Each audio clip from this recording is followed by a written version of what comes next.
नमस्ते विद्यार्थी मित्रों, कक्षा 8वीं नागरिक शास्त्र इस विषय के सेशन में मैं सुभाष बुगे आपका हार्दिक स्वागत करता हूं। विद्यार्थी मित्रों, आज हम पढ़ने वाले हैं नागरिक शास्त्र इस विषय का पाठ क्रमांक 2, जिसका नाम है भारत की संसद। आप अपनी किताब का पेज नंबर 71 निकालिए।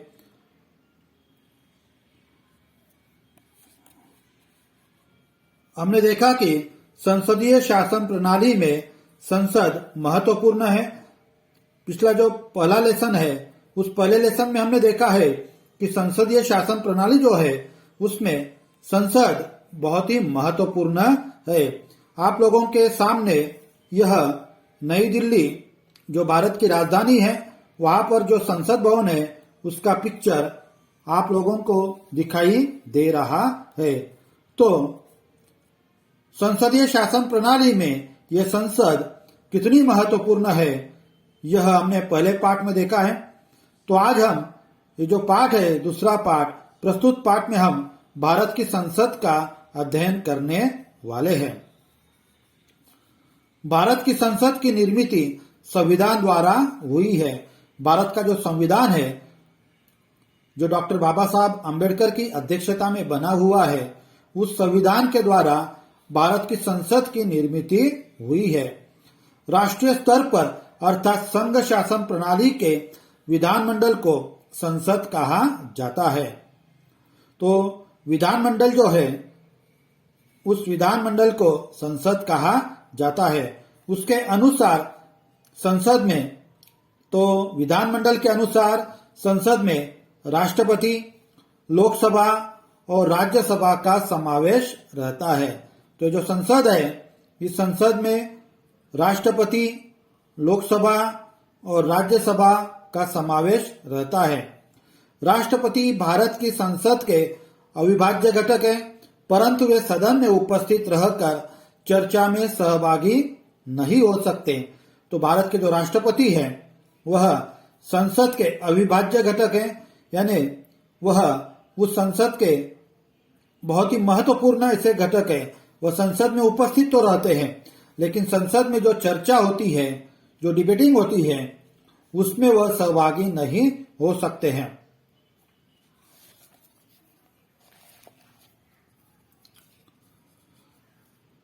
संसद के दोनों सदनों को क्रमशः लोकसभा और राज्यसभा कहा जाता है। संसद के दो सदन होते हैं, उन दोनों सदनों को क्रमशः लोकसभा और राज्यसभा कहा जाता है। तो अब हम पढ़ते हैं, समझते हैं लोकसभा यानी क्या। लोकसभा भारतीय संसद के कनिष्ठ और प्रथम सदन को लोकसभा कहा जाता है। भारत की जो संसद है, उस संसद का जो प्रथम सदन है और जो कनिष्ठ सदन है, उसे लोकसभा कहा जाता है। लोकसभा संसद का वह सदन है जहां प्रतिनिधि लोगों द्वारा सीधे चुनकर आते हैं। तो लोकसभा में जो प्रतिनिधि होते हैं, लोकसभा के जो सांसद होते हैं, वह लोगों के द्वारा सीधे चुनकर आते हैं। इसलिए लोकसभा को प्रथम सदन कहा जाता है। इसीलिए ये जो लोकसभा है, इस लोकसभा को प्रथम सदन कहा जाता है। लोकसभा में भौगोलिक चुनाव क्षेत्र पद्धति द्वारा प्रत्याशियों को चुनकर भेजा जाता है। लोकसभा के जो सांसद होते हैं, वह भारत के अलग अलग राज्यों से चुनकर आते हैं, उन्हें लोग चुनकर देते हैं। सार्वत्रिक चुनाव होता है, उस सार्वत्रिक चुनाव में लोग प्रत्याशियों को यानी खासदारों को चुनकर देते हैं। लोकसभा का कार्यकाल 5 वर्ष का होता है। जो लोकसभा होती है, उस लोकसभा का जो कार्यकाल होता है 5 वर्ष का होता है। लोकसभा के चुनाव हर 5 साल के बाद होते हैं। जो लोकसभा होती है, उनके चुनाव हर 5 साल के बाद होते हैं। कई बार 5 वर्ष पूर्ण होने से पहले लोकसभा को विसर्जित करने के कई उदाहरण है। तो जरूरी नहीं कि 5 साल तक वह लोकसभा चले।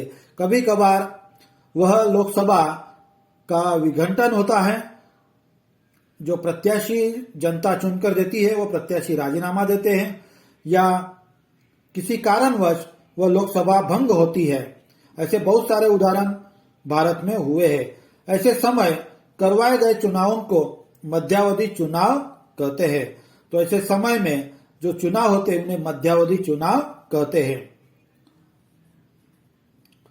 लोकसभा देश के लोगों का प्रतिनिधित्व करने वाली सदन है। जो लोकसभा है वह लोगों का जो प्रतिनिधित्व है वह करने वाली सदन है।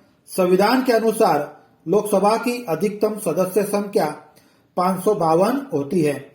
जो भारत का संविधान है, संविधान ने संसद भवन, संसद की जो सदस्य संख्या है, लोकसभा की अधिकतम सदस्य संख्या 552 कही है। हमारे देश के सभी समाज घटकों को प्रतिनिधित्व मिले, इसलिए अनुसूचित जाति और अनुसूचित जनजाति के लिए आरक्षण दिया गया है।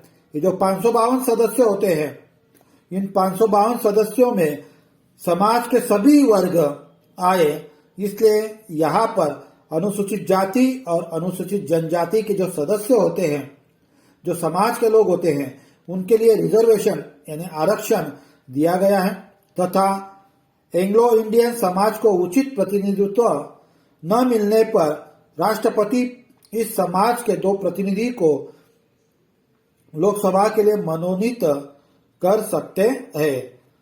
एंग्लो इंडियन जो समाज है भारत में, उस समाज को उचित प्रतिनिधित्व न मिलता है, तब राष्ट्रपति जो है वह 2 सदस्यों को लोकसभा में मनोनीत कर सकते हैं। विद्यार्थी मित्रों, अब हमने पढ़ा है लोकसभा, संसद का पहला सदन। अब देखते हैं राज्यसभा। राज्यसभा को भारतीय संसद का वरिष्ठ और द्वितीय सदन कहा जाता है। राज्यसभा को भारत की संसद का वरिष्ठ और द्वितीय सदन कहा जाता है। राज्यसभा भारतीय संसद का वह सदन है जहां प्रत्याशी अप्रत्यक्ष रूप से चुनकर आते हैं। तो राज्यसभा में जो प्रत्याशी होते हैं वह अप्रत्यक्ष रूप पर चुनकर आते हैं। इसके विपरीत लोकसभा में जनता के द्वारा प्रत्याशी चुनकर आते हैं। राज्यसभा भारतीय संघ राज्य के 29 घटक राज्य और 7 संघ शासित प्रदेशों का प्रतिनिधित्व करती है। तो राज्यसभा जो है भारत के जो 29 घटक राज्य हैं और 7 संघ शासित जो प्रदेश है उनका प्रतिनिधित्व करती है। इसका अर्थ यह है कि राज्यसभा में घटक राज्यों के प्रतिनिधि सदस्य के रूप में कार्य करते हैं। तो इसका अर्थ यह है कि राज्यसभा में हर राज्य के प्रतिनिधि होते हैं और वह अपने राज्य का प्रतिनिधित्व इस राज्यसभा में करते हैं। पेज नंबर 72 पर आइए विद्यार्थी मित्रों।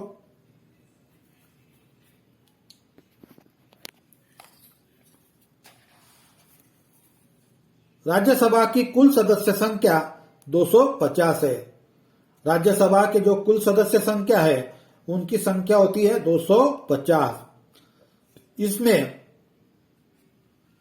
238 सदस्य विविध घटक राज्यों और संघ शासित प्रदेशों से चुनकर आते हैं। जो 238 सदस्य होते हैं वह अलग अलग घटक राज्य और संघ शासित जो 29 भारत में राज्य हैं और जो 7 संघ शासित प्रदेश है उनमें से चुनकर यह 238 सदस्य आते हैं। राज्यसभा में प्रत्येक घटक राज्यों की सदस्य संख्या एक समान नहीं होती है। राज्यसभा में हर घटक राज्यों की जो सदस्य संख्या होती है वह अलग अलग होती है। जनसंख्या के अनुपात में उन्हें राज्यसभा में प्रतिनिधित्व रहता है और 12 सदस्यों को राष्ट्रपति मनोनीत करते हैं। 238 और 12 कुल मिलाकर 250 सदस्य इस राज्यसभा में होते हैं। साहित्य, विज्ञान, कला, क्रीड़ा और सामाजिक कार्य आदि क्षेत्रों में कार्यरत प्रत्यक्ष अनुभवी व्यक्ति अथवा उसका विशेष ज्ञान प्राप्त किए व्यक्तियों में से कुछ व्यक्तियों को राज्यसभा पर मनोनीत किया जाता है। साहित्य के क्षेत्र, साइंस, कला, क्रीड़ा और सामाजिक जो क्षेत्र होते हैं, इन क्षेत्रों में जो महान लोग हैं, जो समाज के प्रति कुछ रखते हैं, समाज को कुछ देते हैं, ऐसे लोगों में से कुछ व्यक्तियों को राज्यसभा में मनोनीत किया जाता है। अभी हम लोगों ने देखा होगा पिछली राज्यसभा में क्रिकेट खिलाड़ियों में से सचिन तेंदुलकर, इनको भी राज्यसभा का सदस्य मनोनीत किया गया था। राज्यसभा के सदस्यों का चुनाव आपातबद्ध प्रतिनिधित्व पद्धति से होता है। जो राज्यसभा होती है, जो उनके सदस्यों का चुनाव होता है, अनुपातबद्ध प्रतिनिधित्व पद्धति से होता है। क्रमशः उनमें अनुपात के द्वारा उनका प्रतिनिधित्व पद्धति से उनका चुनाव किया जाता है। राज्यसभा कभी भी एकत्रित रूप से विसर्जित नहीं होती है, इसलिए उसे स्थायी सदन माना जाता है। राज्यसभा विसर्जित नहीं होती है, इसलिए राज्यसभा को स्थायी सदन माना जाता है। अर्थात हर 2 साल बाद राज्यसभा का 6 वर्ष का कार्यकाल पूर्ण किए हुए 1/3 सदस्य निवृत्त होते हैं। आप लोगों के समझ में आ रहा होगा अनुपात पद्धति। तो हर कुछ वर्षों के बाद राज्यसभा के 1/3 सदस्य जो होते हैं वह निवृत्त होते हैं, फिर से उतने ही नए सदस्यों का चुनाव होता है। चरणबद्ध और निश्चित संख्या में सदस्यों के निवृत्त होने से राज्यसभा निरंतर कार्यरत रहती है। चरणबद्ध पता होता है कि इस अगले साल, 2 साल, 6 साल के बाद कितने सदस्य निवृत्त होने वाले हैं। राज्यसभा का चुनाव लड़ने वाला व्यक्ति भारतीय नागरिक होना चाहिए, उसकी आयु 30 वर्ष पूर्ण होनी चाहिए। राज्यसभा का जो चुनाव लड़ता है वह व्यक्ति भारत का मूल निवासी होना चाहिए और उसकी उम्र 30 वर्ष पूर्ण होनी चाहिए। जिस प्रकार 18 वर्ष की आयु के बाद हर भारतवासी वोटिंग करता है, उसे मतदान करने का अधिकार प्राप्त होता है। लोकसभा और राज्यसभा सदस्यों का सांसद कहा जाता है। लोकसभा और राज्यसभा के जो सदस्य होते हैं उन्हें सांसद नाम से पुकारते हैं। इस शब्द को अंडरलाइन कर लीजिए विद्यार्थी मित्रों, यह रिक्त स्थान एक वाक्य के लिए आ सकता है। सांसद अपने चुनाव क्षेत्र के प्रश्न, जो सांसद होते हैं वो अपने चुनाव क्षेत्र के प्रश्न, जो समस्याएं होती है उनको लोकसभा में प्रस्तुत कर उन्हें हल करवाने की कोशिश करते हैं। चुनाव क्षेत्र के विकास कार्यों के लिए उन्हें विकास राशि दी जाती है। अपने निर्वाचन क्षेत्र, अपने चुनाव क्षेत्र के विकास के लिए हर सांसद को एक फंड मिलता है, एक विशिष्ट राशि मिलती है। उन पैसों से वह अपने चुनावी क्षेत्र में विकास करते हैं। अब संसद के कार्य क्या है? अगला पॉइंट, भारतीय संसद के लोकसभा और राज्यसभा सदनों की जानकारी प्राप्त करने के बाद हम उनके कार्यों का अवलोकन करेंगे। अब तक हमने भारत की जो संसद है, उन लोकसभा और राज्यसभा, इनकी जानकारी प्राप्त की है। अब ये दोनों सदनों के कार्य हमें जानने हैं। पहला कार्य है विधि निर्माण। लोगों के हितों और कल्याण के लिए और संविधान में निहित उद्देश्यों को प्रत्यक्ष रूप में लाने के लिए संसद को अनेक नए कानूनों का निर्माण करना पड़ता है। विद्यार्थी मित्र देखिए, लोगों का हित और कल्याण, यह महत्वपूर्ण बात, यह महत्वपूर्ण उद्देश्य सामने रखकर संसद कुछ नए कानून, कुछ नए नियमों का निर्माण करती है।